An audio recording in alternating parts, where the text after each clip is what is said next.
ఈ వీడియో చూసే ముందుగా ఓం నమః శివాయ అని కామెంట్ చేయండి. సఫల ఏకాదశి 2024 విశిష్టత కథ, శుభ సమయం, పూజా విధానం. హిందూ గ్రంథాలలో అనుసరించి మొత్తం 24 ఏకాదశులు ఉన్నాయి. అందులో సఫల ఏకాదశి ఒకటి. మన హిందూ మతంలో ఏకాదశి రోజు చేసే ఉపవాసం వలన చాలా మంచి జరుగుతుందని నమ్ముతారు. తపస్సు, యాగం, పవిత్ర నదీ స్నానం చేయడం కన్నా కూడా ఈ ఉపవాసం ఉండడం వలన కలిగే పుణ్యం చాలా గొప్పదని నమ్ముతారు. సఫల ఏకాదశి రోజున హిందువులు నిష్ఠగా ఉపవాసం చేయడం వలన భక్తులు వారి యొక్క పాపాలను పోగొట్టుకొని సంతోషకరమైన జీవితాన్ని గడుపుతారని నమ్ముతారు.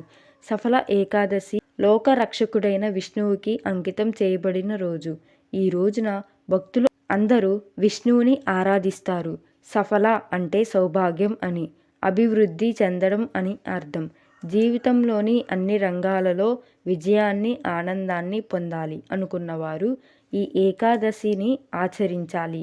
ఈ సంవత్సరం సఫల ఏకాదశిని 26 డిసెంబర్ 2024 జరుపుకుంటారు. అయితే సఫల ఏకాదశి వ్రత కథ, శుభముహూర్తం, పారాయణ సమయం మరియు పూజా విధానం గురించి తెలుసుకుందాం.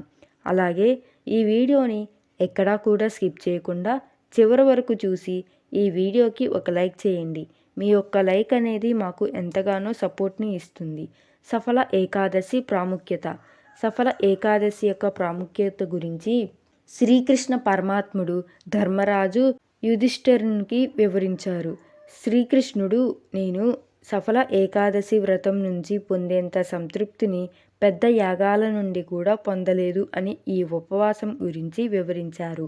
ఈ ఉపవాసం చేసిన వారికి అన్ని పనుల్లోనూ విజయం లభిస్తుంది, గొప్ప పుణ్యం మరియు శుభం జరుగుతుంది. రాత్రిపూట నిద్రపోకుండా భజన, కీర్తనలు చేసే భక్తులకు ఉత్తమమైన ఫలం లభిస్తుంది. ఈ వ్రతం చేసిన వారు సుఖాన్ని అనుభవించి మరణానంతరం విష్ణులోకానికి వెళ్తారు. సఫల ఏకాదశి వ్రతం యొక్క కథ.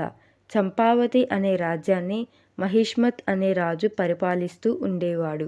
ఆ రాజుకు 5 గురుకుమారులు. ఆ 5 గురుకుమారుల్లో రాజు పెద్ద కుమారుడు ధైర్యవంతుడు, అలాగే దుర్మార్గుడు కూడా.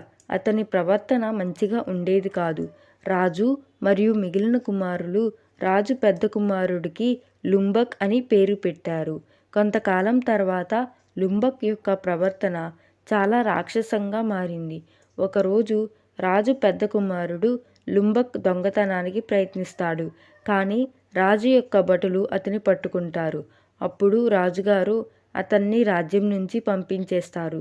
లుంబక్ అడవిలో ఒక మర్రి చెట్టు కింద నివసించడం ప్రారంభించాడు. ఆ సమయంలో లుంబక్ తన యొక్క అలవాట్లు తన జీవితాన్ని ఎలా నాశనం చేశాయో బాధపడుతూ పాపాలు చేసినందుకు పశ్చాత్తాపపడతాడు. అనుకోకుండా ఏకాదశి తిథి రోజున అతను ఒక చెట్టుకున్న కొన్ని పండ్లను తీసుకొచ్చి విష్ణువుకు సమర్పించాడు. అతనికి ఎవరు ఆహారం పెట్టేవారు లేరు కాబట్టి రోజంతా ఆహారం తీసుకోలేదు. అతను తనకి తెలియకుండానే ఏకాదశి ఉపవాసం చేశాడు. వ్రతాన్ని పాటించడం ముగించాడు. అలా లుంబక్ ప్రవర్తనలో మార్పు వచ్చింది. రాజుగారు లుంబక్ యొక్క ప్రవర్తన గురించి తెలుసుకొని తిరిగి రాజుగారు అతన్ని తన వారసుడిగా ఒప్పుకున్నాడు. అలా లుంబక్ ఏకాదశి తిథి రోజున తనకు తెలియకుండానే వ్రతం ఆచరించి గొప్ప ఫలితాన్ని పొందాడు. సఫల ఏకాదశి 2024 తిథి, శుభ సమయం డిసెంబర్ 26 గురువారం 2024న సఫల ఏకాదశి. డిసెంబర్ 26 10:20కి తిథి ప్రారంభం. సఫల ఏకాదశి డిసెంబర్ 27 మధ్యాహ్నం 12:43కి తిథి ముగుస్తుంది. సఫల ఏకాదశి పూజా విధానం. ఏకాదశి వ్రతం దశమి నాడు సూర్యాస్తమయం తర్వాత ప్రారంభమవుతుంది.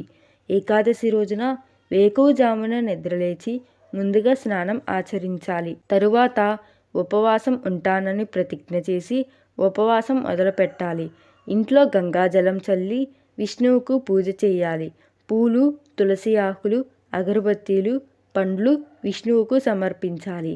ఓం నమో భగవతే వాసుదేవాయ మంత్రాన్ని జపించండి. రాత్రి నిద్రపోకుండా నారాయణుని స్తోత్రాలను జపించండి.